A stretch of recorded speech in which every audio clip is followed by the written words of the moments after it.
আলহামদুলিল্লাহ, যাবতীয় প্রশংসা বিশ্বজাহানের প্রতিপালক আল্লাহ সুবহানাহু ওয়া তাআলার জন্য, যার অশেষ মেহেরবানিতে দুনিয়াবি যাবতীয় ঝামেলা ব্যস্ততা থেকে মুক্ত হয়ে পৃথিবীর শ্রেষ্ঠ স্থান মসজিদে আসার সুযোগ পেয়েছি। সে আল্লাহর শুকরিয়া জ্ঞাপন করি আলহামদুলিল্লাহ। দরুদ ও সালাম বর্ষিত হোক আমাদের সর্বশেষ ও সর্বশ্রেষ্ঠ রাসূল আহমদ মুহাম্মদ মুস্তাফা সাল্লাল্লাহু আলাইহি ওয়াসাল্লামের প্রতি। উপস্থিত সম্মানিত সমবেত মুসল্লিবৃন্দ, আজকের জুমার খুতবায় সংক্ষিপ্তভাবে যে বিষয় নিয়ে আলোচনা করার ইচ্ছা পোষণ করেছি, সে বিষয়টি হলো ইসলামের দৃষ্টিতে মদপান ও ধূমপানের ভয়াবহতা। আল্লাহ সুবহানাহু ওয়া তাআলা উক্ত বিষয়ের ওপরে পবিত্র কোরআন এবং সহিহ সুন্নাহ থেকে কিছু কথা বলার এবং আমাদেরকে শ্রবণ করার তৌফিক দান করুন। সকলে বলি আল্লাহুম্মা আমিন। সম্মানিত উপস্থিতি, যদিও উক্ত বিষয়টি আমাদের কারো কারো ক্ষেত্রে প্রযোজ্য নাও হতে পারে, কিন্তু আমাদের বর্তমান বিশ্বের এই আধুনিকায়নে, আমাদের বর্তমান পরিস্থিতিতে এই বিষয়টি অত্যন্ত গুরুত্বের দাবিদার। যেই সময়ে আমাদের তরুণ প্রজন্ম এবং আমাদের অনাগত ভবিষ্যৎ প্রজন্ম যারা খুবই হুমকির মধ্যে রয়েছে, বিশেষ করে এই দৃষ্টিকোণ থেকে নেশাদার দ্রব্য এবং তামাক, এগুলোর পেছনে আমাদের তরুণ প্রজন্ম যেভাবে অসহায় আত্মসমর্পণ করেছে, তাতে আমাদের মনে হয় যে এ বর্তমান বিশ্বের সবচেয়ে বড় ও ভয়াবহ মহামারীর মধ্যে নেশাদার দ্রব্য সেবনের প্রবণতাটা অত্যন্ত বেশি এবং মারাত্মক একটি মহামারী। এবং আমরা যদি এই বিষয়ে সচেতন না হই এবং আমাদের ভবিষ্যৎ প্রজন্মকে পবিত্র কোরআন এবং সুন্নাহের জ্ঞান আহরণে সহযোগিতা না করি, তাহলে আমাদের এই প্রজন্ম অনতিবিলম্বে নেশার মতো জঘন্যতম এই মহামারীতে ডুব দিয়ে কুল কিনারা হারিয়ে ফেলবে, এতে কোনো সন্দেহ নেই। সম্মানিত উপস্থিতি, বর্তমান বিশ্বায়নে পৃথিবীর সবচেয়ে বড় বিপর্যয় আপনি বলতে পারেন নেশার জগৎ। বর্তমানে এই বিশ্বে সবচেয়ে ভয়াবহ বিপর্যয় আপনি বলতে পারেন নেশাদার দ্রব্যের প্রতি লোভ লালসা। বর্তমান বিশ্বের সমস্ত তরুণ এবং যুবককে অকেজো, অথর্ব, আগাছাতে পরিপূর্ণ করে দেওয়ার জন্য সবচেয়ে বড় কার্যকরী ভূমিকা রাখছে নেশাদার দ্রব্য এবং তামাক। আল্লাহ সুবহানাহু ওয়া তাআলা পবিত্র কোরআনুল কারিমে নেশাদার দ্রব্য, সেটা হোক মুখে সেবন করা, হোক সেটা পান করা, হোক সেটার ধোঁয়া গ্রহণ করা, অথবা ইনজেকশনের মাধ্যমে ভেতরে পুশ করা, যেটাই হোক না কেন, এগুলো শয়তানের কাজ হিসাবে আখ্যায়িত করেছেন এবং শিরকের পাশাপাশি অবস্থানে রাখা হয়েছে এই নেশাদার দ্রব্য সেবন করাকে। আল্লাহ সুবহানাহু ওয়া তাআলা পবিত্র কোরআনুল কারিমে সূরা আল মাইদা 90 এবং 91 নম্বর আয়াতে স্পষ্টভাবে বলেছেন, ইয়া আইয়ুহাল্লাযীনা আমানু, হে পৃথিবীর বিশ্বাসীগণ, ঈমানদারগণ, ইন্নামাল খামরু ওয়াল মাইসিরু ওয়াল আনসাবু ওয়াল আজলাম, চারটি বিষয়ের কথা আল্লাহ তাআলা বলেছেন। নিশ্চয়ই মদ, মাইসির জুয়া, আনসাব মূর্তি প্রতিমা, ওয়াল আজলাম ভাগ্য নির্ধারণ করার যে সমস্ত বস্তু, মানুষ যে সমস্ত বস্তুর মাধ্যমে তাদের ভাগ্য নির্ধারণ করে যে আমার ভাগ্যে খারাপ আছে নাকি ভালো আছে, আমার কপাল ভালো না মন্দ, এই ভাগ্য নির্ধারণ করার বস্তু সমূহ সহকারে বাকি মূর্তি প্রতিমা, জুয়া এবং নেশাদার দ্রব্য সেটা যেটাই হোক না কেন, রিজিসুম মিন আমালিশ শাইতান, শয়তানের অপবিত্র কাজ সমূহের মধ্যে অন্যতম কাজ এগুলি। আল্লাহ সুবহানাহু ওয়া তাআলা এই চারটি বিষয় উল্লেখ করার পরে তিনি বলছেন ফাজতানিবুহু লাআল্লাকুম তুফলিহুন। তিনি আদেশ করছেন, হে মুসলিম সম্প্রদায়, আল্লাহকে যারা বিশ্বাস করো, তোমরা নেশাদার দ্রব্য পরিত্যাগ করো, বর্জন করো, ছেড়ে দাও, সেখান থেকে তোমরা বিরত থাকো। লাআল্লাকুম তুফলিহুন, তোমরা যদি এই চারটি জিনিস পরিত্যাগ করতে পারো, আমি আল্লাহ তোমাদেরকে বলছি তোমরা অবশ্যই অবশ্যই সফলতা অর্জন করবে। সুবহানাল্লাহ। সম্মানিত উপস্থিতি, আল্লাহ সুবহানাহু ওয়া তাআলা বর্তমানে এই বিশ্বের সবচেয়ে ভয়াবহ যে চারটি ফিতনা এবং বিপর্যয়, সেগুলোকে উল্লেখ করার পরে তিনি সেখান থেকে আমাদেরকে বিরত থাকার নির্দেশ প্রদান করলেন। এরপরে এটাও জানিয়ে দিলেন যে তোমরা যদি সক্ষম হও এই চারটি কাজ থেকে বিরত থাকতে, আমি আল্লাহ সুবহানাহু ওয়া তাআলা তোমাদেরকে জানিয়ে দিলাম লাআল্লাকুম তুফলিহুন, অনতি বিলম্বে অবশ্যই তোমরা সফলতা অর্জন করবে, তোমরা সফলকাম হবে। এরপরের আয়াতে আল্লাহ সুবহানাহু ওয়া তাআলা বলছেন ইন্নামা ইউরিদুশ শাইতানু আন ইউকিআ বাইনাকুমুল আদাওয়াতা ওয়াল বাগদা, নিশ্চয়ই শয়তান চায় তোমাদের মধ্যে শত্রুতা এবং বিদ্বেষ ছড়িয়ে দিতে। শয়তানের কাজ, মিশন হলো কিভাবে তোমাদের মধ্যে শত্রুতা লাগিয়ে দেওয়া যায়, কিভাবে তোমাদের মধ্যে বিদ্বেষ ছড়ানো যায়, কিভাবে তোমাদের মধ্যে একে অপরের প্রতি কাদা ছোড়াছুড়ি করানো যায়, এটা শয়তান চায় সব সময়। ফিল খামরি ওয়াল মাইসির, মদ এবং জুয়ার মাধ্যমে। আল্লাহ সুবহানাহু ওয়া তাআলা বলছেন যে মদ এবং জুয়ার মাধ্যমে, এই দুইটা বস্তুর দ্বারা, নেশাদার দ্রব্য এবং জুয়ার দ্বারা শয়তান চায়, অর্থাৎ শয়তানের সবচেয়ে বড় হাতিয়ার হলো মানুষকে মানুষের পেছনে লেলিয়ে দেওয়ার জন্য, মানুষকে পথভ্রষ্ট করার জন্য, মানুষের মধ্যে শত্রুতা বিদ্বেষ সৃষ্টি করার জন্য, বাবা মায়ের সাথে সন্তানের সম্পর্ককে নষ্ট করার জন্য, ছাত্রের সাথে শিক্ষকের সম্পর্ককে নষ্ট করার জন্য, সমাজের মাঝে একজন যুবককে খুবই অসভ্য, অথর্ব, অকেজ বানিয়ে দেওয়ার জন্য সবচেয়ে বড় কার্যকরী ভূমিকা মদ এবং জুয়ার মাধ্যমে বাস্তবায়ন করে থাকে শয়তান। একথা আল্লাহ সুবহানাহু ওয়া তাআলা বলছেন। এরপরে তিনি বলছেন ওয়ায়াসুদ্দাকুম আনিয যিকরি আন যিকরিল্লাহি ওয়া আনিস সালাহ, এবং শয়তান আরো চায় তোমাদেরকে আল্লাহর জিকির থেকে গাফেল করতে, ওয়া আনিস সালাহ, এবং নামাজ থেকে, সালাত থেকে তোমাদেরকে গাফেল করতে। ফাহাল আনতুম মুনতাহুন, হে মুসলিম সম্প্রদায়, আমি এগুলো খারাপ কিছু উল্লেখ করার পরে তোমাদেরকে বলছি, তোমরা কি এত কিছু জানার পরেও, এত বড় আয়াত শোনার পরেও তোমরা কি বিরত থাকবে না মদ ও জুয়া থেকে? তোমরা কি মদ জুয়া এখনো গ্রহণ করবা, এখনো ধরে রাখবা? যদিও মদ ও জুয়ার মাধ্যমে শয়তান চাচ্ছে তোমাদেরকে আল্লাহর জিকির থেকে গাফেল করতে, শয়তান চাচ্ছে তোমাদেরকে আল্লাহর সালাত থেকে গাফেল করতে, এরপরেও কি তোমরা মদ জুয়া ছাড়বে না? সম্মানিত উপস্থিতি, স্বাভাবিকভাবেই কোনো ব্যক্তি যদি নেশাদার দ্রব্যের পাল্লায় পড়ে যায়, সে যদি নেশা সেবন করে, তাহলে তার হিতাহিত কোনো জ্ঞান থাকে না। সে বোঝে না ভালো মন্দের মধ্যে পার্থক্য, সে বোঝে না বড়দের সম্মান স্নেহ, সে বোঝে না ছোটদের মায়া মহাব্বত, সে বোঝে না সমাজের মাঝে কোন কাজটি করলে আমাকে মানুষ সম্মান শ্রদ্ধা করবে, ভালোবাসা পাবো, আর কোন কাজটি করলে আমি নিন্দিত অপমানিত হব, এই হিতাহিত জ্ঞান তার মধ্যে থাকে না। সে চেনে না তার মাকে, তার বোনকে, তার খালাকে, ফুফুকে। সে যার যার ইচ্ছা তার সঙ্গে ব্যভিচারে লিপ্ত হতে পারে। আর এই বর্তমান সময়ের পরিস্থিতিটা ঠিক সেটাই বিচার করছে।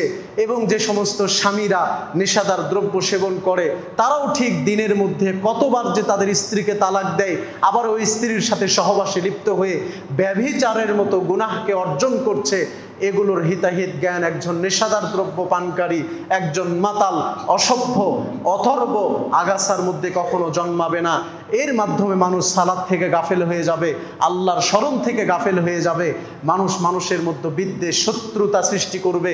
এই কারণে আল্লাহ সুবহানাহু ওয়া তাআলা খুবই সতর্কতার সাথে কখনো নিষেধ করে, কখনো আদেশ দিয়ে, কখনো ভালোভাবে বুঝিয়ে আমাদেরকে সতর্ক করেছেন যে ভুলক্রমেও যেন নেশাদার দ্রব্যের ধারে কাছেও তোমরা যেও না, কারণ এগুলো শয়তানের অপবিত্রতম কাজ। শিরকের কাছাকাছি পর্যায়ের অপরাধ হলো নেশাদার দ্রব্য সেবন করা। সম্মানিত উপস্থিতি, আল্লাহ সুবহানাহু ওয়া তাআলা অন্য একটা আয়াতে জানিয়ে দিয়েছেন, ইয়াসআলুনাকা আনিল খামরি ওয়াল মাইসির। মুহাম্মদ সাল্লাল্লাহু আলাইহি ওয়াসাল্লাম, মানুষ আপনাকে জিজ্ঞেস করবে মদ সম্পর্কে, তখন আপনি মানুষকে বলুন, কুল ফীহিমা ইসমুন কাবীর, নিশ্চয়ই মদের মধ্যে রয়েছে অনেক ক্ষতি, অনেক বড় পাপ, এইটা থেকে তোমরা বিরত থাকার চেষ্টা করো। সম্মানিত উপস্থিতি, এই দুইটা আয়াত আমাদের সামনে স্পষ্টভাবে প্রমাণ করে, প্রতীয়মান করে যে নেশাদার দ্রব্য সেবন করা, এগুলোর সঙ্গে সম্পৃক্ত থাকা, সেটা হোক ব্যবসা করে, হোক আমার গাড়িতে বহন করে, অথবা হোক সেগুলোকে সাপোর্ট করে, প্রমোট করে সেগুলো মানুষের মধ্যে প্রচার করে দেওয়া, এগুলো সব শয়তানের নিকৃষ্টতম কাজের অন্তর্ভুক্ত। এগুলো শিরকের পর্যায়ের অপরাধ। আল্লাহ সুবহানাহু ওয়া তাআলা আমাদেরকে এই ধরনের অপরাধ প্রবণতা থেকে রক্ষা করুন। সকলে বলি আল্লাহুম্মা আমিন। বিশেষ করে রাসূল সাল্লাল্লাহু আলাইহি ওয়াসাল্লামের পক্ষ থেকে সাহাবীরা যখন জানতে পেরেছেন যে এই মদ, নেশাদার দ্রব্য, মাদকতা, এগুলো সবচেয়ে বড় পাপের অন্তর্ভুক্ত, এটা সাহাবীরা যখন জানতে পারলেন, মাশা বা'দুহুম ইলা বা'দ ওয়া ক্বাল, একজন সাহাবী অন্য সাহাবীদের কাছে যেতে লাগলেন, গিয়ে গিয়ে তারা নিজেরা বলা বলি শুরু করলেন যে তোমরা কি জানো, হুররিমাতিল খামরু, মদকে ইসলামে হারাম করা হয়েছে। মুহাম্মদ সাল্লাল্লাহু আলাইহি ওয়াসাল্লাম মাদকতাকে নিষিদ্ধ করেছেন। আল্লাহ সুবহানাহু ওয়া তাআলা নেশাগ্রস্ত অবস্থায় সালাতে আসতে নিষেধ করেছেন। রাসূল সাল্লাল্লাহু আলাইহি সাল্লাম মদের মধ্যে অনেক অপকার রয়েছে সেগুলো উল্লেখ করেছেন। সুতরাং মদকে নাকি হারাম করা হয়েছে। ওয়া জুইলাত গাইদলান লিশিরকি, আল্লাহর নবী সাল্লাল্লাহু আলাইহি সাল্লামের সাহাবীরা বলছেন, এবং এই মদকে রাখা হয়েছে শিরকের সমপর্যায়ের অপরাধের কাছাকাছি। শিরক করলে যেমন অপরাধ হয়, কিছু কিছু ক্ষেত্রে মদ পানকারী শিরকের পর্যায়ে চলে যায়, কারণ অনেকাংশেই যারা মদ্যসেবী, মাদকতার সাথে সম্পৃক্ত, এরা মৃত্যুবরণ করে ঈমান হারা অবস্থায়। অনেকাংশে ঈমান হারা অবস্থায় এরা দুনিয়া থেকে চলে যায়। সম্মানিত উপস্থিতি, এ কারণে আমাদের এই প্রজন্ম এবং আমাদের ভবিষ্যৎ তরুণ প্রজন্ম, তাদের জন্য সাবধানতা অবলম্বন করা এবং ওই রাস্তাটাই পরিত্যাগ করা, যেই রাস্তায় গেলে নেশার পেছনে বা নেশার ধোঁয়া আমার গায়ে লাগতে পারে, ওই রাস্তা পরিত্যাগ করা অতীব জরুরি। আল্লাহ সুবহানাহু ওয়া তাআলা আমাদেরকে রক্ষা করুন। সকলে বলি আল্লাহুম্মা আমিন। সম্মানিত উপস্থিতি, পৃথিবীর যত অকল্যাণ, পৃথিবীর যত অঘটন, সব কিছুর মূল হলো মাদকতা এবং নেশা। আর এ কথা আল্লাহ সুবহানাহু ওয়া তাআলা তার রাসূলের মাধ্যমে জানিয়ে দিয়েছেন। ইবনে আব্বাস রাদিয়াল্লাহু তাআলা আনহু এবং ওসমান ইবনে আফফান রাদিয়াল্লাহু আনহু, তারা বলেছেন, আল্লাহর নবী সাল্লাল্লাহু আলাইহি ওয়াসাল্লাম আমাদেরকে বললেন, ইজতানিবুল খামরা, তোমরা নেশাদার দ্রব্য পরিত্যাগ করো, বেঁচে থাকো, মাদকতাকে পরিহার করো। ফাইন্নাহা উম্মুল খাবাইস, কেননা নেশাদার দ্রব্য, মদ, মাদকতা, সেইটা হলো পৃথিবীর সব অনিষ্টের মূল, সব খারাপের মূল, সব জঘন্যতার মূল হলো এই মাদকতা। সুতরাং ফামান শারিবাল খামরা ফাকাদ আসাল্লাহা ওয়া রাসূলাহু, যে ব্যক্তি এই নেশাদার দ্রব্য, মদ, মাদকতা সেবন করলো, সেই ব্যক্তি আল্লাহ এবং তার রাসূলের নাফরমানি করলো। ওয়াস্তাহাক্কাল আযাবা ইয়াউমাল কিয়ামা, এবং সেই ব্যক্তি আল্লাহর আযাবের হকদার হয়ে গেল। সে অনতিবিলম্বে আল্লাহর আযাব কর্তৃক বেষ্টিত হবে, আল্লাহর আযাব তাকে পাকড়াও করে ফেলবে। সুতরাং যারা আমাদের সমাজে নেশার সঙ্গে কোনো না কোনোভাবে জড়িত আছেন, সেটা তামাক হোক, নেশাদার দ্রব্য, অন্য কিছু হোক, হয়তোবা বিক্রি করার মাধ্যমে, অথবা নিজে সেবন করার মাধ্যমে, অথবা নিজে খান না, বিক্রি করেন না, অন্য বন্ধু বান্ধবকে খাওয়ানোর মাধ্যমে, অথবা নিজে এগুলোর সাথে জড়িত নন, আপনি সামান্য একজন ড্রাইভার, ভ্যান চালান অথবা আপনি অটো কোনো গাড়ি চালান, সেগুলোর মাধ্যমে ওইটা বহন করে দিয়ে আসছেন দোকানে, এগুলোর মাধ্যমে এগুলোর সাথেও আপনি জড়িত নন, কিন্তু যেখানে উৎপাদন হয় আপনি হয়তো সেই ফ্যাক্টরিতে কাজ করেন, সেখানে আপনি কাজ করে ওই অর্থ ইনকাম করছেন। এইভাবে প্রায় 10 শ্রেণীর মানুষের প্রতি বিশ্বনবী সাল্লাল্লাহু আলাইহি ওয়াসাল্লাম অভিশাপ করেছেন, যারা নেশাদার দ্রব্য, মাদকতা, তামাক এগুলোর সাথে সম্পৃক্ত। সুতরাং খুব ভেবে চিন্তে এই রাস্তায় আমাদেরকে পা বাড়াতে হবে যে আমাদের ইনকাম সোর্সের সাথে মাদকতার কোনো সম্পৃক্ততা আছে কিনা, হালাল হারামের কোনো সম্পৃক্ততা আছে কিনা। যদি থাকে অনতিবিলম্বে সেই রাস্তাকে ক্রস করে ভালো রাস্তায় আমাদেরকে চলতে হবে, যদিও সেই রাস্তার ইনকাম অল্প হয়। কারণ এইটা আমরা স্পষ্টভাবে জানতে পারছি যে এটা প্রকাশ্য আল্লাহ এবং তার রাসূলের দ্রোহিতা, আল্লাহ এবং তার রাসূলের অবাধ্যতা, এবং ওই ব্যক্তি শাস্তির সম্মুখীন হবে যদি এই কাজগুলো সে পরিত্যাগ না করে। অন্য হাদিসে বিশ্বনবী সাল্লাল্লাহু আলাইহি ওয়াসাল্লাম বলেছেন, ইন্না লিল্লাহি আহদান, নিশ্চয় আল্লাহ সুবহানাহু ওয়া তাআলা প্রতিদান ওয়াদা করেছেন মানুষদেরকে, একটা অঙ্গীকার, একটা হক রয়েছে আল্লাহর। সেটা কি? মান শারিবাল মুসকিরা, কোনো মানুষ যদি নেশা সেবন করে, মদ সেবন করে, আইয়াসকিয়াহুল্লাহু ফি তিনাতিল খাবাল, তাহলে আল্লাহর ওপর হক হলো আল্লাহ ওই মদ সেবনকারীকে তিনাতুল খাবাল পান করাবেন। সাহাবীরা জিজ্ঞেস করলেন, ইয়া রাসূলুল্লাহ ওয়া মা তিনাতুল খাবাল, এই তিনাতুল খাবাল এই বস্তুটা আমরা বুঝলাম না, এটা কি জিনিস? তখন আল্লাহর নবী তাদেরকে বললেন, আরাকু আহলিন নার আও উসারাতু আহলিন নার। তিনাতুল খাবাল বলা হয় জাহান্নামীদের শরীর থেকে গলে পড়া রক্ত, পুঁজ, এইটা উত্তপ্ত করে গরম করে মদ্যপায়ীদেরকে, নেশা সেবনকারীকে হাসরের মাঠে অথবা জাহান্নামে তাদেরকে পান করানো হবে। এটা আল্লাহর হক। আল্লাহ ওয়াদা করেছেন যারা দুনিয়াতে এই বস্তু সেবন করবে আল্লাহ তাদেরকে জাহান্নামে এই বস্তু সেবন করাবেন, সেইটা হলো জাহান্নামীদের রক্ত এবং পুঁজ। অন্যান্য হাদিসে আরও যে কত ভয়াবহ কথা আল্লাহর নবী সাল্লাল্লাহু আলাইহি ওয়াসাল্লাম বলেছেন, তার একটি হাদিস হলো আব্দুল্লাহ ইবনে আমর রাদিয়াল্লাহু তাআলা আনহু থেকে বর্ণিত। তিনি বলেন, রাসূল সাল্লাল্লাহু আলাইহি ওয়াসাল্লাম বলেছেন, লা ইয়াদখুলুল জান্নাতা আকুন, বাবা মাকে যারা কষ্ট দেয় এরা জান্নাতে প্রবেশ করবে না। পিতামাতার যারা অবাধ্য হয় এরা জান্নাতে প্রবেশ করবে না। ওয়ালা মান্নানুন, উপকার করার পরে খোটা যারা দেয় এরা জান্নাতে প্রবেশ করবে না। ওয়ালা কাম্মারুন, যারা জুয়ার সঙ্গে সম্পৃক্ত, যারা জুয়া খেলে বেড়ায়, জুয়া খেলে অর্থ ইনকাম করে, এরা কোনোদিন জান্নাতে প্রবেশ করবে না। ওয়ালা মুদমিনুল খামার, চতুর্থ নম্বরে আল্লাহর রাসূল সাল্লাল্লাহু আলাইহি ওয়াসাল্লাম জানিয়ে দিলেন, যারা নেশা খায়, নেশা সেবন করে, মাদক সেবন করে, তামাক সেবন করে, এরাও জান্নাতে প্রবেশ করতে পারবে না। ঠিক একই কথাগুলো অন্য একটা হাদিসে অন্য সাহাবী থেকে বর্ণিত হয়েছে। আম্মার বিন ইয়াসির রাদিয়াল্লাহু আনহু তিনি বলেছেন, আল্লাহর নবী সাল্লাল্লাহু আলাইহি ওয়াসাল্লাম দ্ব্যর্থহীন কণ্ঠে আমাদের সামনে বলেছেন, সালাসাতুল লা ইয়াদখুলুনাল জান্নাহ, 3 শ্রেণীর ব্যক্তি কখনোই জান্নাতে প্রবেশ করবে না।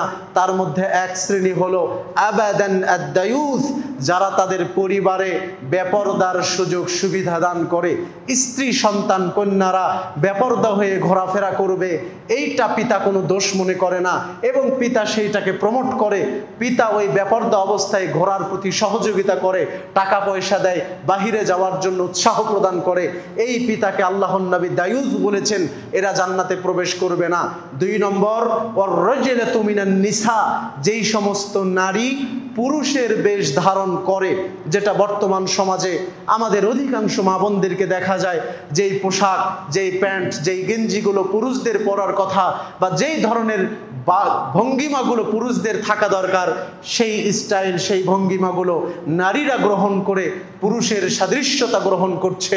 রাসূল সাল্লাল্লাহু আলাইহি ওয়াসাল্লাম বলেছেন, ওয়ার রাজুলাতু মিনান নিসা, এই পুরুষের সাথে সাদৃশ্য দানকারী নারী এরা জাহান্নামে প্রবেশ করবে, জান্নাতে প্রবেশ করবে না। এরপরে 3 নম্বরে বলছেন মুদমিনুল খামার, মদ্যপ যারা, নেশা সেবনকারী যারা, এরাও জান্নাতে প্রবেশ করতে পারবে না। ঠিক একই কথাগুলো ভিন্ন কিছু শব্দে অন্য একটা হাদিসে বিশ্বনবী সাল্লাল্লাহু আলাইহি সাল্লাম আরও কঠিনভাবে বলেছেন যে সালাসাতুন ক্বাদ হাররামাল্লাহু আলাইহিম আল জান্নাহ, তিন শ্রেণীর মানুষ যাদের উপরে আল্লাহ তাআলা জান্নাতকে হারাম করেছেন, তাদের মধ্যে এক নম্বর হলো আল আকু, যারা বাবা মাকে মানে না, পিতামাতাকে মানে না, কষ্ট দেয়, পিতামাতার সেবা যত্ন করে না, এই সমস্ত মানুষকে বলা হয় আল আকু, পিতামাতার অবাধ্য ব্যক্তি, এদের ওপর আল্লাহর জান্নাত হারাম। দুই নম্বর হলো মুদমিনুল খামার, নিশাদার দ্রব্য সেবনকারী।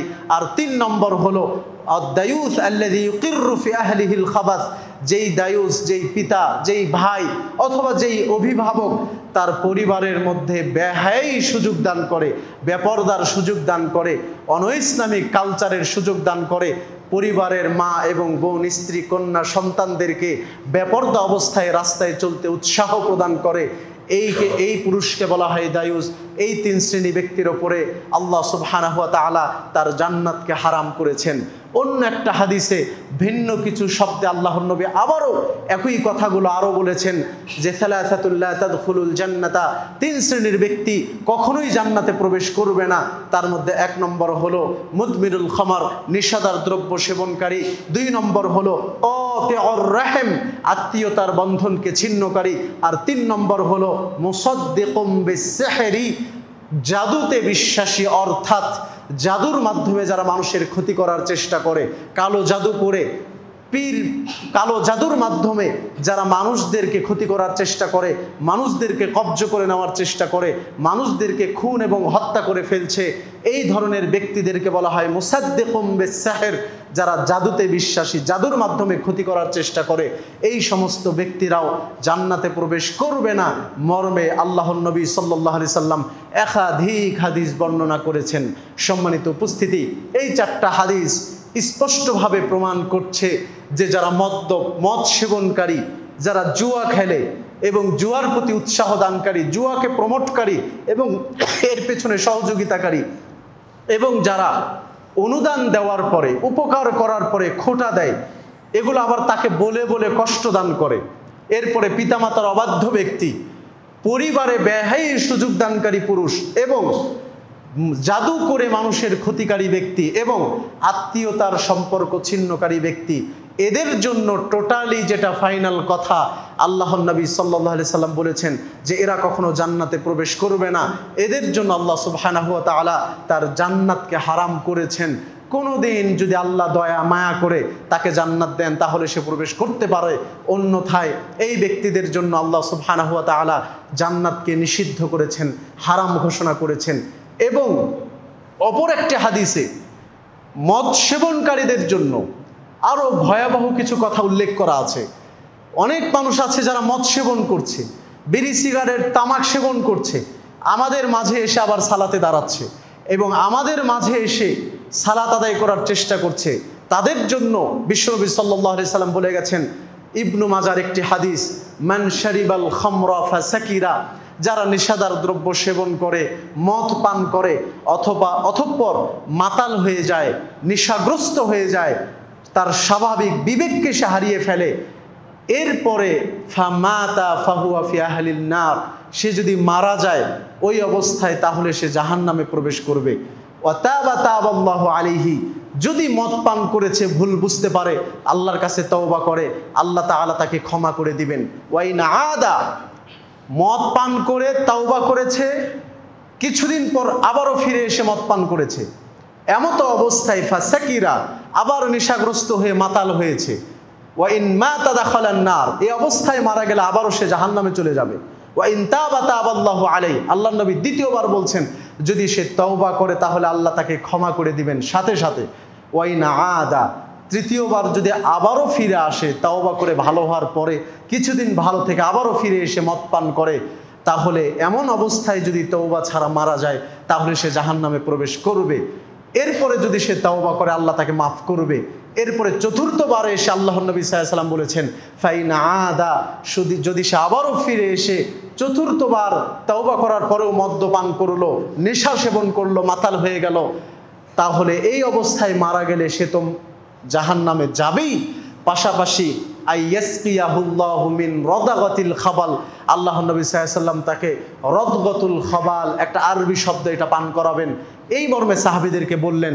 তখন সাহাবীরা এই শব্দটাও বুঝতে পারেননি। তিনি বললেন যে এই রদগতুল খাবাল হলো উসারাতু আহলিন নার। আগে যে হাদিসটা আমরা জেনে আসলাম, জাহান্নামীদের শরীর থেকে গলে পড়া, জাহান্নামীরা জাহান্নামে আগুনে উত্তপ্ত হয়ে মাথার মগজগুলো টকবক করে পড়ে যাবে, শরীরের গোস্তগুলো টকবক করবে।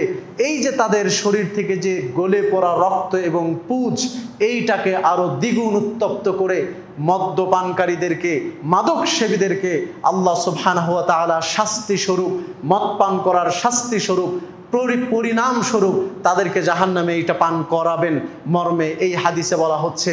সম্মানিত উপস্থিতি, তাহলে এতগুলো কথা থেকে আমরা এটা স্পষ্ট হতে পারলাম যে মদ পান করার পরে যদি কোনো মানুষ তওবা ছাড়া মারা যায়, নেশা সেবন করার পরে কোনো মানুষ যদি তওবাহীন অবস্থায় মারা যায়, তাহলে তার থাকার জায়গা হলো জাহান্নাম। তবে কোনো মানুষ যদি ভুল বুঝতে পেরে তাওবা করে এই পথ থেকে ফিরে আসে, আল্লাহ সুবহানাহু ওয়া তাআলা অতীতের সব এই পাপগুলোকে ক্ষমা করবেন তো করবেনই, তার পাপগুলোকে নেকি দ্বারা পূর্ণ করে দেবেন ইনশাআল্লাহ।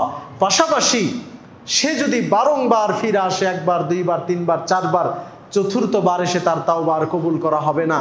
পাশাপাশি তাকে জাহান্নামে দিয়ে এই শাস্তি তাকে ভোগ করানো হবে মর্মে ইবনে মাজাতে এই হাদিস এসেছে। সম্মানিত উপস্থিতি, সুতরাং সবার প্রতি উদাত্ত আহ্বান জানাবো, নেশার সাথে বিন্দু পরিমাণ সম্পৃক্ততা যাদের রয়েছে, নেশার সাথে বিন্দু পরিমাণ সৌহার্দ্যপূর্ণ আচরণ যাদের রয়েছে, আপনাদের প্রতি উদাত্ত আহ্বান, এই পথকে পরিত্যাগ করুন, এই রাস্তাকে পরিহার করুন, এই জগৎ থেকে ফিরে আসার চেষ্টা করুন, আদর্শ মানুষ হওয়ার চেষ্টা করুন, স্ত্রীর জন্য আদর্শ স্বামী হওয়ার চেষ্টা করুন, সন্তানের জন্য আদর্শ পিতা হওয়ার চেষ্টা করুন, সমাজের জন্য আদর্শ একজন মানুষ, একজন মডেল হওয়ার চেষ্টা করুন। আল্লাহ তাআলা আমাদের সকলকে সেই তৌফিক দান করুন। সকলে বলে আল্লাহুম্মা আমিন। সম্মানিত উপস্থিতি, আমরা এই কথাও জানি যে আল্লাহর নবী নিয়মিত মাদক সেবীদেরকে মূর্তি পূজকের ন্যায় তুলনা করেছেন। যারা নিয়মিত মাদক সেবন করে, নিয়মিত অভ্যস্ত, আর যারা মদ্যপান করে এরা স্বাভাবিকভাবেই নিয়মিত পান না করতে পারলে এরা অসুস্থ হয়ে যাবে, এটাই স্বাভাবিক। নিয়মিত মাদক গ্রহণ না করলে এরা ঠিক থাকবে না, এরা অকারেন্স করবে, সমাজের মধ্যে অনেক খারাপি, চুরি, ছিনতাই, ডাকাতি এগুলোর পেছনে ছোটাছুটি করবে, এই কথা আমাদের কারো অজানা নয়। সুতরাং এই নিয়মিত অভ্যস্ত মাদক সেবীদেরকে বিশ্বনবী সাল্লাল্লাহু আলাইহি ওয়াসাল্লাম মূর্তি পূজক কাফের মুশরিকের ন্যায় তুলনা করেছেন। যেমন স্পষ্ট সহিহ হাদিসে বলা হচ্ছে যে মুদমিনুল খামরি কাআবিদি ওয়াসান। ওয়াসান শব্দের অর্থ হলো মূর্তি। যারা নিয়মিত এই ধরনের তামাক মাদক সেবন করে এরা হলো মূর্তি পূজকের ন্যায় বান্দা। মূর্তির যারা পূজা করে, মূর্তির যারা আবেদ, দাস, এই দাসদের মতো তারাও একটা মূর্তি পূজকের অপরাধে লিপ্ত আছে, জড়িত আছে। সম্মানিত উপস্থিতি, আবু মুসা আল আশআরী রাদিয়াল্লাহু আনহু তিনি বলছেন যে আমি মনে করি মা উবালি শারিবতুল খামরা ওয়া আবাদতু হাযিহি সারিয়া। আমি আবু মুসা আল আশআরী মনে করি না যে মদ্যপানের মধ্যে এবং এই ধরনের একটা লাঠির ইবাদত করার মধ্যে কোনো পার্থক্য আমি আবু মুসা আল আশআরী মনে করি না। প্রখ্যাত সাহাবী ছিলেন আবু মুসা আল আশআরী রাদিয়াল্লাহু আনহু। তিনি বলছেন যে নিয়মিত মাদক সেবন করা এবং একটা লাঠি বা খুঁটির ইবাদত করা, আল্লাহকে বাদ দিয়ে লাঠির ইবাদত করা আর মদ্যপান করার মধ্যে আমি আবু মুসা আল আশআরী কোনো পার্থক্য করি না, পার্থক্য মনে করি না। একই কথা, মদ সেবন করা যেই কথা, একটা লাঠির পূজা করা, লাঠির ইবাদত করা আল্লাহকে বাদ দিয়ে একই কথা। সম্মানিত উপস্থিতি, সাহাবীরা মাদকতাকে এভাবে তারা দেখেছেন, মদকে তারা এভাবে পরিহার করার চেষ্টা করেছেন, মাদকতা থেকে এভাবে দূরে থাকার চেষ্টা করেছেন। এবং সহিহ বুখারীর হাদিসে তো এসেছেই যে যারা নেশাদার দ্রব্য সেবন করবে এদের ভেতরে ঈমান থাকে না। এই হাদিসের ব্যাখ্যায় বলা হয়েছে যে নূরুল ঈমান, ঈমানের যে আলো, যে জ্যোতি, যে ঈমান ভেতরে থাকলে পাপ করা যায় না, যে ঈমান ভেতরে থাকলে জিনা করা যায় না, যে ঈমান ভেতরে থাকলে মদ্য সেবন করা যায় না, যে ঈমান ভেতরে থাকলে চুরি ডাকাতি করা যায় না, যে ঈমান ভেতরে থাকলে ছিনতাই করা যায় না। ঈমান হলো চুম্বকের বিপরীত পার্শ্বের মতো, চুম্বকের বিপরীত পার্শ্ব যদি আপনি লাগাইতে চান লাগবে না, শক্তি প্রয়োগ করে ধরে থাকতে হবে। এরপরে শক্তি সেরে দিলে চুম্বক আবারও দুই দিকে চলে যাবে। চুম্বকের ভিন্ন মেরুর মতো ঈমান এবং এই মাদক একই রকম। যদি আপনার মধ্যে ঈমান থাকে তো আপনি কখনো মাদক সেবন করতে পারবেন না। আর যদি মাদক সেবন করেন তো মনে করতে হবে আপনার মধ্যে ঈমান নেই। তার প্রমাণে সহিহ বুখারীর হাদিস, বিশ্বনবী সাল্লাল্লাহু আলাইহি ওয়াসাল্লাম বলেছেন, লা ইয়াজনি জানি হিনা ইয়াজনি ওয়া হুয়া মুমিন। কোনো জিনাকার ব্যক্তি জিনা করতে পারে না, তবে যখন সে জিনায় লিপ্ত হয় তখন তার মধ্যে ঈমানের নূর থাকে না, এটা উপরে উঠে যায়। ওয়ালা ইয়াশরাবুল খামরা হিনা ইয়াশরাবুহা ওয়া হুয়া মুমিন। কোনো মাদক সেবী মদ পান করতে পারে না, তবে যখন সে মদ পান করবে তার মধ্যে ঈমান থাকে না, ঈমান তার মাথার উপরে ঝুলে থাকে, উপরে উঠে যায়। ওয়ালা ইয়াসরিকুস সারিকু হিনা ইয়াসরিকু ওয়া হুয়া মুমিন। কোনো চোর ঈমান থাকা অবস্থায় কখনো অন্যের সম্পদ চুরি করতে পারে না, যখন সে চুরি করে ঈমান তার কাছ থেকে উঠিয়ে নেওয়া হয়। ওয়ালা ইয়ানতাহিবু নুহবা। কোনো ছিনতাইকারী, লুটতরাজকারী, ডাকাত মানুষের সম্পদকে ছিনিয়ে নিতে পারে না। আমরা স্বাভাবিকভাবেই ছিনতাইকারীকে দেখি, তারা কোনো লজ্জা পায় না। চোর সে তো রাতের আধারে করে, সংগোপনে করে, গোপনে করার চেষ্টা করে, কিন্তু ডাকাত, ছিনতাইকারী এরা প্রকাশ্যে ওপেনলি মানুষের সামনেই দিন দুপুরে মানুষের হাত থেকে মোবাইল ছিনতাই করে নিয়ে যায়, পকেট থেকে মানিব্যাগ তুলে নিয়ে যায়, মানুষ থেকে দামি দামি সম্পদগুলো ছিনিয়ে নিয়ে যায়, এমন অবস্থায় যে মানুষ ওইটা দেখছে, এরপরও সে লজ্জা পায় না। আর এই কাজগুলো একজন ছিনতাইকারী তখনই সম্পাদন করে যখন তার মধ্যে কোনো ঈমান থাকে না। সম্মানিত উপস্থিতি, সুতরাং এই হাদিস আমাদের মধ্যে স্পষ্টভাবে প্রমাণ করছে যে যখন একজন মদ্যপ, একজন মাদকসেবী মদ পান করছে, নেশার জগতে বিচরণ করছে, বিড়ি, সিগারেট, তামাক, জর্দা, গুল সেবন করছে, মনে করতে হবে তার মধ্যে ওই মুহূর্তের জন্য ঈমানটা নাই। সে যখন এগুলো ছেড়ে দিবে, পরিত্যাগ করবে, সালাতে আসবে, আল্লাহর কাছে তাওবা করবে, তার ঈমানের আলো তার মধ্যে আবার ফিরিয়ে দেওয়া হয়। সুতরাং চেষ্টা করুন ঈমানের আলোকে সার্বক্ষণিক রাখার জন্য। আপনার মধ্যে যদি ঈমানের আলো না থাকে তাহলে ইবাদত করে কোনো স্বাদ পাবেন না। এ কারণে নেশাখোর ব্যক্তি, বিড়ি সিগারেট খোর ব্যক্তি যতই সালাতে আসুক সে সালাতের মাধ্যমে পরিবর্তন হতে পারবে না। যতই সালাতে আসুক সে সালাত করে কখনো তৃপ্তি অর্জন করতে পারবে না। যতই সমাজের ভালো ভালো কাজে অংশগ্রহণ করুক, কোনো কাজেই সে তৃপ্তি লাভ করতে পারবে না যতক্ষণ না সে এই নেশার জগৎ থেকে ফিরিয়ে আসতে না পারবে। সুতরাং অনতিবিলম্বে আমাদের এই প্রজন্ম, আমাদের এই সমাজকে নেশার জগৎ থেকে ফিরে আসতে হবে। আল্লাহ তাআলা তৌফিক দান করুক। সকলে বলি আল্লাহুম্মা আমিন। সম্মানিত উপস্থিতি, রাসূল সাল্লাল্লাহু আলাইহি ওয়াসাল্লাম হাদিসে এটাও বলেছেন যে সালাসাতুল লা তাকরাবুহুমুল মালাইকা, তিন শ্রেণীর ব্যক্তি যাদের নিকটে ফেরেশতারা আসে না, তার মধ্যে এক নম্বরে আছে আল জুনুব, অপবিত্র ব্যক্তি। যারা অপবিত্র হয় ঠিকই, কিন্তু অপবিত্র হওয়ার পরে সালাতের সময় হয়ে যাচ্ছে তারপরেও সে পবিত্রতা অর্জন করে না।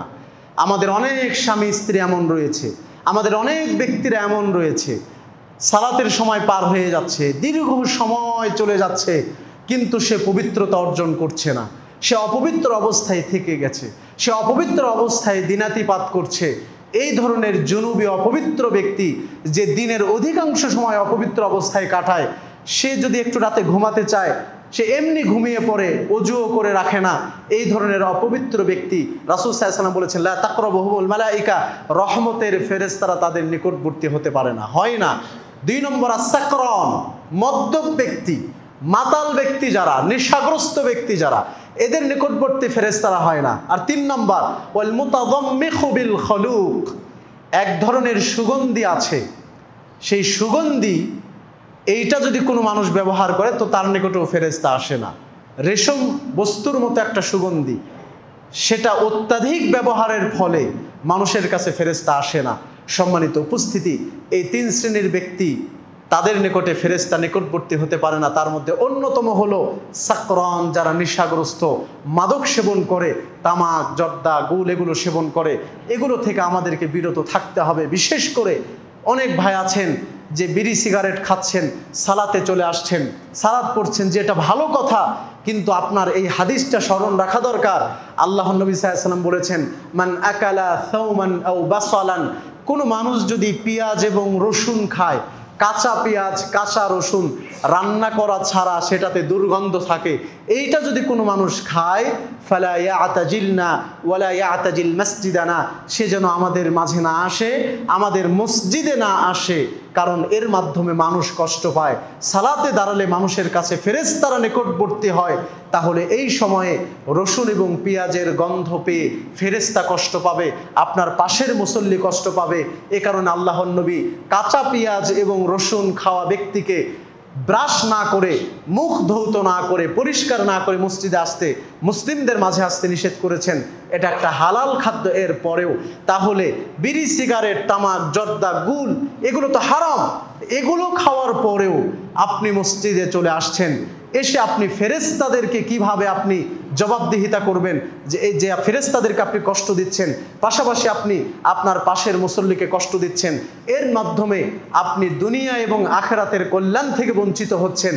তাহলে এই হিতাহিত জ্ঞান, এই বুঝ আমাদের মধ্যে কখন জাগ্রত হবে যে আল্লাহর নবী একটা দুর্গন্ধযুক্ত হালাল খাবার খেয়ে মসজিদে আসতে নিষেধ করেছেন, সেখানে আমি কিভাবে একটা দুর্গন্ধযুক্ত হারাম খাবার খেয়ে মসজিদে চলে আসছি, মুসল্লিদেরকে কষ্ট দিচ্ছি, এই নাপাক বস্তু খেয়ে আমি অপবিত্র অবস্থায় মসজিদে চলে আসছি। আল্লাহ সুবহানাহু ওয়া তাআলা যেন এই হিতাহিত জ্ঞান এবং বুঝ আমাদেরকে দান করেন। সকলে বলে আল্লাহুম্মা আমিন।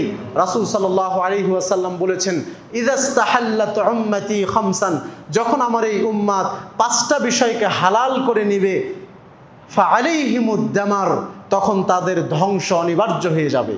পাঁচটা বস্তু যখন এই উম্মাহ, এই সম্প্রদায় ধারণ করবে, বৈধ মনে করবে, তখন তাদের উপর ধ্বংস অনিবার্য হয়ে যাবে।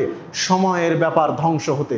1 নম্বর, ইযা যাহারাত তালাউনু, যখন পরস্পরের প্রতি লাআনাত বৃষ্টি হয়ে যাবে, একে অপরকে লাআনাত করবে, অভিশাপ করবে যে ও মরে না কেন, ওর বিপদ হয় না কেন, ওর ধ্বংস হয় না কেন, ওর চাকুরিটা যায় না কেন, ওর ওই বিপদ হয় না কেন, এইভাবে একজন মানুষ অন্য মানুষকে অভিশাপ করবে, লাআনাত করবে যখন, তখন মানুষের ধ্বংস অনিবার্য।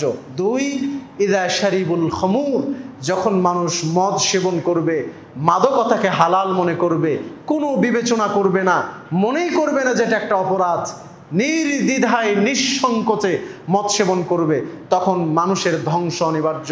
3, ওয়ালাবিসুল হারির, যখন মানুষ রেশম কাপড়ের, রেশম সুতার পোশাককে পরা বৈধ মনে করবে, তখন তাদের ধ্বংস অনিবার্য। 4, ওয়াত্তাখাযুল কিয়ানা, যখন মানুষ গান বাজনা বাজানোর জন্য গায়িকা, গায়ক, নর্তকীদেরকে ভাড়া করে নিয়ে এসে মানুষেরকে ধোঁকা দেওয়ার চেষ্টা করবে, যেটা আমাদের বর্তমান সমাজে খুব ব্যাপকভাবে আমরা দেখতে পাচ্ছি। বিবাহর অনুষ্ঠানে গায়িকাদেরকে ভাড়া করে নিয়ে আসা হয়, নর্তকীদেরকে ভাড়া করে নিয়ে আসা হয়, স্কুল কলেজ এগুলো উদ্বোধন করার সময় গায়িকা নর্তকীদেরকে ভাড়া করে নিয়ে আসা হয়। এরপরে দোকান, মার্কেট, শপিং মল এগুলো উদ্বোধন করার সময় গায়িকা নর্তকীদেরকে ভাড়া করে নিয়ে আসা হয়। ক্রিকেট, ফুটবল এগুলো উদ্বোধনের সময় গায়িকা, নর্তকী, পতিতালয়ের নারীদেরকে ভাড়া করে নিয়ে এসে তাদের মাধ্যমে গান গাইয়ে, তাদের মাধ্যমে নৃত্য প্রদর্শন করে আপনাদের সামনে এগুলোর উদ্বোধন করা হয়। এবং বাংলাদেশ সহ বিশ্বের যে কোনো জায়গায় কোনো কিছু উদ্বোধন করতে গেলে এই শরিয়া বহির্ভূত গায়িকা নর্তকীদেরকে নিয়েছে নাচ গান করিয়ে, এইটা এখন বর্তমানে কালচার হয়ে গেছে, সংস্কৃতি হয়ে দাঁড়িয়েছে। এবং স্কুল কলেজ বিশ্ববিদ্যালয়ের শিক্ষামূলক কোনো আয়োজনেও গায়িকা নর্তকীদেরকে নিয়ে এসে গান বাজনা বাজানোর মাধ্যমে এইগুলোকে প্রমোট করা হচ্ছে। যখন এগুলো বেশি হয়ে যাবে, তখন এই জাতির মধ্যে ধ্বংস অনিবার্য হয়ে পড়বে। এরপরে 5 নম্বর, রাসূল সাল্লাল্লাহু আলাইহি সাল্লাতু ওয়াস সালাম বলেছেন, যখন ইখতাফার রাজুল বির রাজুল ওয়ান নিসা বিন নিসা, পুরুষ তার মনোরঞ্জনের জন্য পুরুষকে যথেষ্ট মনে করবে, নারী তার মনোরঞ্জনের জন্য নারীকে যথেষ্ট মনে করবে, অর্থাৎ বিপরীত লিঙ্গের প্রতি আকর্ষিত না হয়ে সমকামিতাকে প্রমোট করার চেষ্টা করবে। পুরুষ পুরুষের সাথে সম্পর্ক, নারী নারীর সাথে সম্পর্ক, এক কথায় যাকে আমরা বলছি সমকামিতা, যেটা আমাদের 2024 সালের খুব ভয়াবহ একটি ইস্যু। যেই সমাজের মধ্যে আমরা বসবাস করছি, নারী নারীর প্রতি আসক্ত, নারী নারীর সঙ্গে ব্যভিচারকে সমস্যা মনে করা হচ্ছে না, পুরুষ পুরুষের সঙ্গে ব্যভিচারকে সমস্যা মনে করা হচ্ছে না। এবং এগুলোকে প্রমোট করার পেছনে একদল শয়তানের দোসররা যখন কাজ করে যাচ্ছে, ঠিক এই মুহূর্তে আল্লাহ নবী সাল্লাল্লাহু আলাইহি ওয়াসাল্লামের এই হাদিসটি আমাদের মনে পড়ে যায়, ইক্তাফার রাজুল বির রাজুল, যখন একজন পুরুষ তার জন্য পুরুষকে যথেষ্ট মনে করবে, ওয়া নিসা বিন নিসা, মহিলা মহিলাকে যথেষ্ট মনে করবে তার শারীরিক তৃপ্তির জন্য, তখন এই মুসলিম বিশ্বকে জেনে রাখা দরকার ফাআলাইহিমুদ দামার, এই মুসলিম বিশ্বের ধ্বংস অনিবার্য, অনতিবিলম্বে অনতি শীঘ্রই ধ্বংস চলে আসবে, শুধু সময়ের অপেক্ষা। সুতরাং যদি না আমরা এই সমকামিতাকে বর্জন না করি, যদি আমরা মাদকতাকে বর্জন না করি, যদি এখনো সময় থাকতে গান বাজনা বাদ্যযন্ত্রকে পরিহার না করি, তাহলে আমাদের মধ্যে ধ্বংস চলে আসা শুধু সময়ের ব্যাপার। আল্লাহ তাআলা আমাদেরকে রক্ষা করুন, সকলে বলে আল্লাহুম্মা আমিন। সম্মানিত উপস্থিতি, রাসূল সাল্লাল্লাহু আলাইহি ওয়াসাল্লাম বলেছেন কিয়ামতের আলামত সমূহের মধ্যে অন্যতম একটি আলামত হলো মানুষ মদ্যপান করবে। তিনি একাধারে কয়েকটা কথা বলেছেন, তার মধ্যে একটা হলো ইন্না মিন আশরাতিস সাআ, নিশ্চয়ই কিয়ামতের আলামত হলো আইয়ুরফাআল ইলমু, মানুষের মধ্যে থেকে দ্বীনি শিক্ষাকে উঠিয়ে নেওয়া হবে। যেই দ্বীনি শিক্ষা থাকলে মানুষ বোঝে যে দাঁড়িয়ে পেশাব করা যাবে না, যেই দ্বীনি শিক্ষা থাকলে মানুষ বোঝে যে দাড়ি কার কামানো যাবে না, যেই দ্বীনি শিক্ষা থাকলে মানুষ বোঝে টাকনুর নিচে প্যান্ট পাজামা পরা যাবে না, যেই দ্বীনি শিক্ষা থাকলে মানুষ বোঝে হারাম ইনকাম আর খাওয়া যাবে না, যেই দ্বীনি শিক্ষা থাকলে মানুষ বোঝে যে জিনা ব্যভিচার মাদকতা সেবন করা যাবে না, সেই জ্ঞানকেই, সেই আসল ইলমকেই উঠিয়ে নেওয়া হবে কিয়ামতের আগে, এবং দুনিয়াতে ব্যাপকভাবে জাহালাতকে ছড়িয়ে দেওয়া হবে। এরপর আল্লাহ নবী সাল্লাল্লাহু আলাইহি ওয়াসাল্লাম বলেছেন ওয়ায়াকসুরাল জাহালু, জাহালাতকে প্রকাশ করে দেওয়া হবে, ওয়ায়াকসুরাজ জিনা, জিনা ব্যভিচার বেশি হয়ে যাবে, ওয়ায়াকসুরাল শুরুবুল খমর, মদ্যপান বেশি হয়ে যাবে, ওয়ায়াকিল্লার রিজাল, পুরুষের সংখ্যা কমে আসবে, ওয়ায়াকসুরান নিসা, নারীদের সংখ্যা বেশি হয়ে যাবে। এগুলো হচ্ছে কিয়ামতের আলামত, যার মধ্যে অন্যতম হলো নেশাদার দ্রব্য সেবন করার মাত্রা এত অধিক হয়ে যাবে যে একদম মৃত্যু পথযাত্রী বয়োবৃদ্ধ থেকে নিয়ে শুরু করে একদম 3-4 ক্লাস 5-এর বাচ্চারাও এবং কি মেয়েরা পর্যন্ত নেশাদার দ্রব্য সেবনের পেছনে ঝুঁকে পড়বে, আকৃষ্ট হয়ে পড়বে, সেটা যে কোনো মাধ্যমে হোক, নেশার পেছনে তারা ছোটাছুটি করবে। এগুলো হচ্ছে কিয়ামতের অন্যতম একটা আলামত এবং নিদর্শন। ইবনে মাজার একটি হাদিসে আরো কঠিনভাবে আল্লাহর নবী সাল্লাল্লাহু আলাইহি ওয়াসাল্লাম বলেছেন ইন্না হাযাল আমরা বাদাআ নবুওয়াতান ওয়া রাহমা, নিশ্চয়ই পৃথিবীর খেলাফত শুরু হয়েছে নবী দিয়ে, রহমত দিয়ে। আদম আলাইহিস সালাতু ওয়াস সালাম, তার মাধ্যমে পৃথিবীর রাজত্ব শুরু হয়েছে, তাকে আল্লাহ দয়া করেছিলেন, তিনি পৃথিবী পরিচালনা করেছেন। সুম্মা খিলাফাতান ওয়া রাহমা, এরপরে আসবে খলিফাদের যুগ, খলিফারা রাষ্ট্র পরিচালনা করেছেন, তাদের উপর আল্লাহর দয়া ছিল। এরপর আল্লাহ নবী সাল্লাল্লাহু আলাইহি ওয়াসাল্লাম বলেছেন সুম্মা মুলকান আদুজা, এরপরে আসবে বিপর্যয় সৃষ্টিকারী যুগ, জোর যার মুল্লুক তার, যে যেখানে পারবে লুটে পুটে খাওয়ার চেষ্টা করবে, মানুষকে খুন করে হলেও দলে বিভিন্ন দায়িত্ব গ্রহণ করার চেষ্টা করবে। সুম্মা কাইনুন জাবরিয়াতান ওয়া উতওয়ান ওয়া ফাসাদান ফিল আরদি, এমনকি এমন একটা সময় চলে আসবে যেই সময়টা হলো বিশৃঙ্খলতা, উচ্ছৃঙ্খলতা, বর্বরতা, কঠোরতা প্রদর্শন করার যুগ। মানুষের জন্য সহানুভূতি দেখাবে না, মানুষের পাশে কারোর ওপর যদি জুলুম হয় কেউ কোনো প্রতিবাদ করবে না, আরও চেষ্টা করবে কিভাবে তার মাথায় কাঁঠাল ভেঙে আমি উপরে উঠতে পারবো। এই ধরনের সমাজ ব্যবস্থা যখন চলে আসবে এক সময় দুনিয়াতে বিরাজ করবে। আর এই সময় এই দুনিয়ার যারা খলিফা হবে, যারা রাষ্ট্র পরিচালনা করবে, এমপি মন্ত্রী, তারা কি করবে? ইয়াস্তাহিল্লুনাল ফুরুজা, তারা লজ্জাস্থানকে নিজেদের জন্য হালাল মনে করবে, অল খুমুরা, নিশাদার দ্রব্যকে তারা হালাল মনে করবে, এবং ওয়াল হারিরা, রেশমের বস্তুকে তারা হালাল মনে করবে, ওয়া ইউরযাকুনা আলা যালিকা ওয়া ইউনসারুন, এবং তারা অনেক রিজিক প্রাপ্ত হবে। এবং তারা যে খারাপ কাজগুলো করে যাচ্ছে, তারা একাধিক জিনায় লিপ্ত থাকবে, তারা নিজেরা মদ পান করবে, মদের সাপ্লাই করে সমাজের মধ্যে যুবকদের চরিত্রকে নষ্ট করে ফেলবে, এবং তারা রেশমকে হালাল মনে করবে। এরপরেও তাদেরকে কোনো ক্ষতি করতে পারবে না কেউ, ওপর থেকে তাদেরকে সহযোগিতা করা হবে। এটা আল্লাহর পক্ষ থেকে নয়, শয়তানের পক্ষ থেকে সহযোগিতা তার উপর আসবে।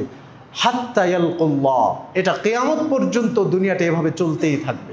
অর্থাৎ মানুষ তার বিবাহ করা বৈধ এক স্ত্রীতে কখনো সন্তুষ্ট থাকবে না।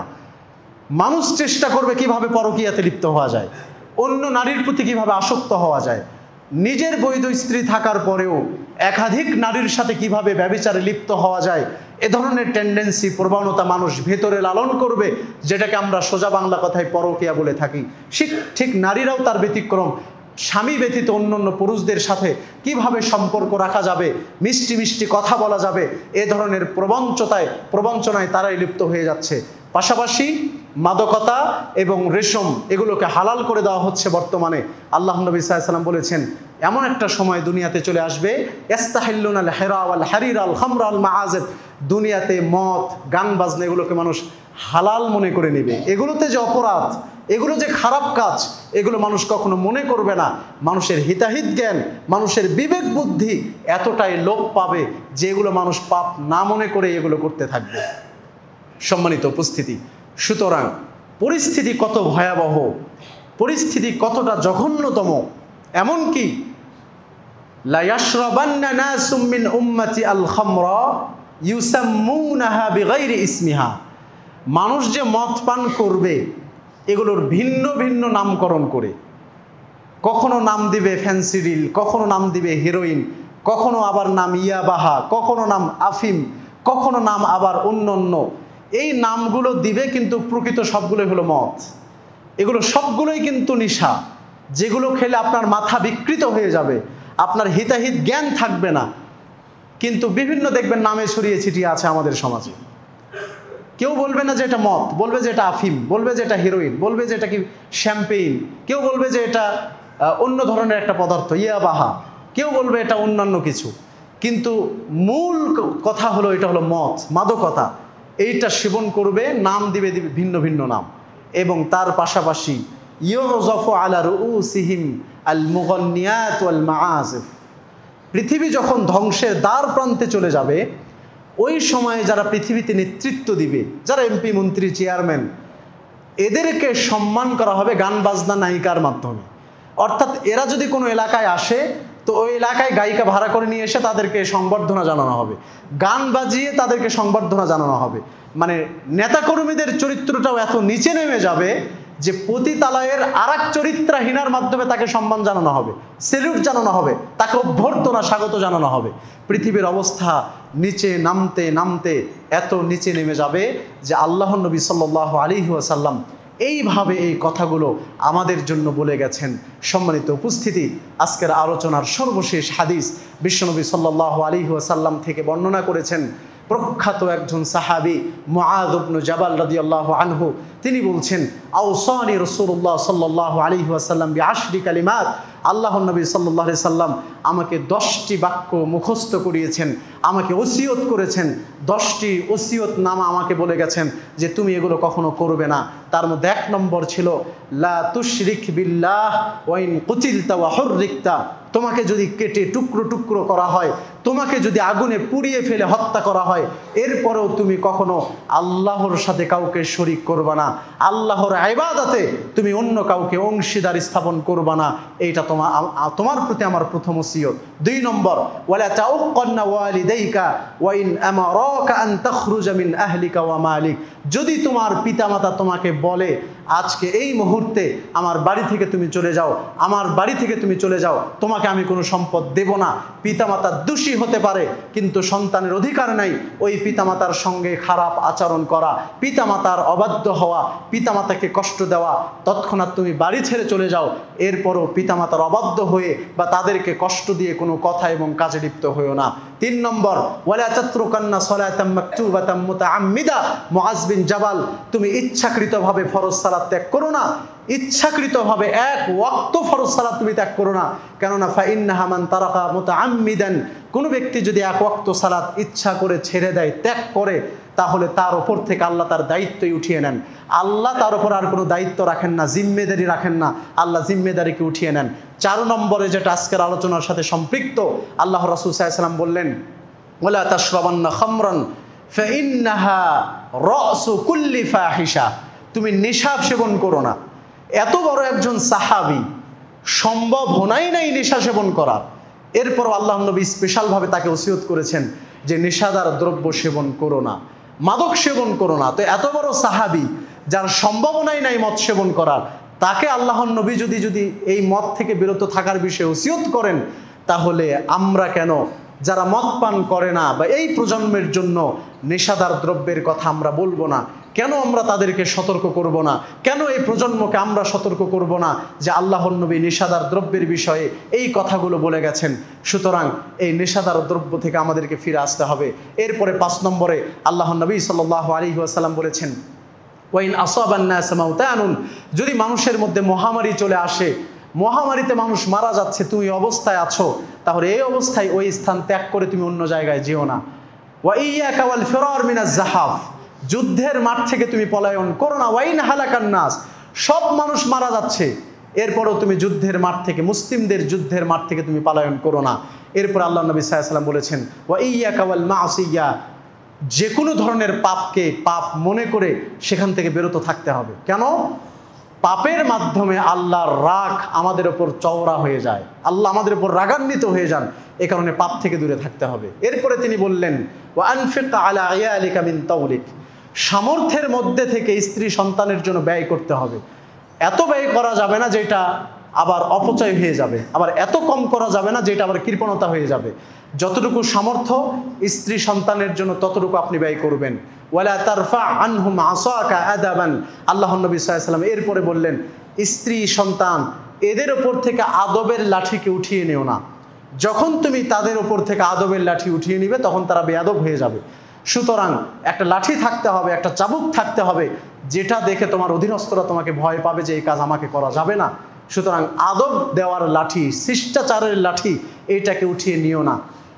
সর্বশেষ 10 নম্বর হলো, ওয়া আখিফহুম ফিল্লাহ, পরিবারকে আল্লাহর ভয় দেখাও, স্ত্রীদেরকে আল্লাহর ভয় দেখাও, যেইটা থেকে আমরা সব মানুষ আজকে গাফেল।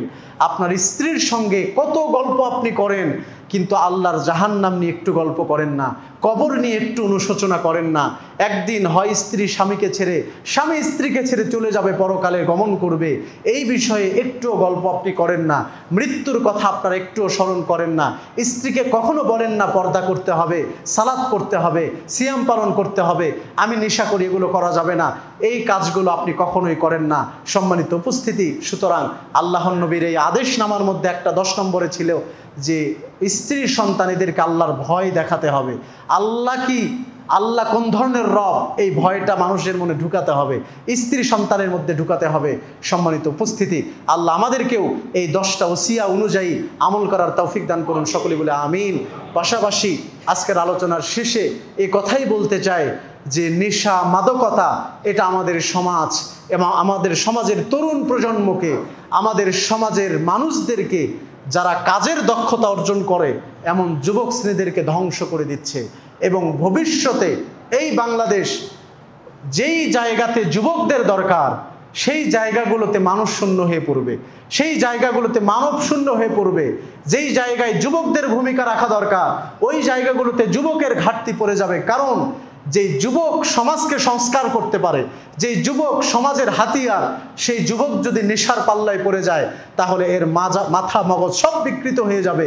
এর মধ্যে যে ইন্টেলেকচুয়াল সেল, আবিষ্কার ধর্মী যে ব্রেন, জ্ঞান, এগুলো সব নষ্ট হয়ে যাবে, এর দ্বারা কোনো সমাজের কাজ হবে না।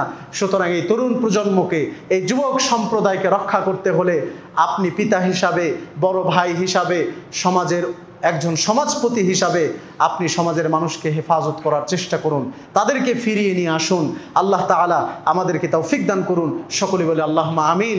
আল্লাহ আপনার কাছে দোয়া করছি, আপনি আমাদেরকে মাদকতা থেকে মুক্তি দান করুন, আমাদের এই প্রজন্মকে নেশার এই ভয়াবহ কবল থেকে আপনি রক্ষা করুন, এবং আমাদের বৃদ্ধ বয়স্ক যারা আছে, অনেকেই বিড়ি সিগারেটের পাল্লা এখনও পড়ে আছি, আল্লাহ আমাদেরকেও আপনি রক্ষা করুন, রহম করুন, এবং এই ধরনের নেশা থেকে ফিরে আসার তৌফিক দান করুন।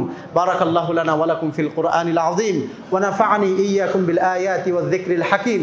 আকুলু কাওলি হাযা আস্তাগফিরুল্লাহ লি ওয়া লাকুম ওয়া লিসাইরিল মুসলিমিন ফাস্তাগফিরু ইন্নাহু হুয়াল গফুরুর রহিম।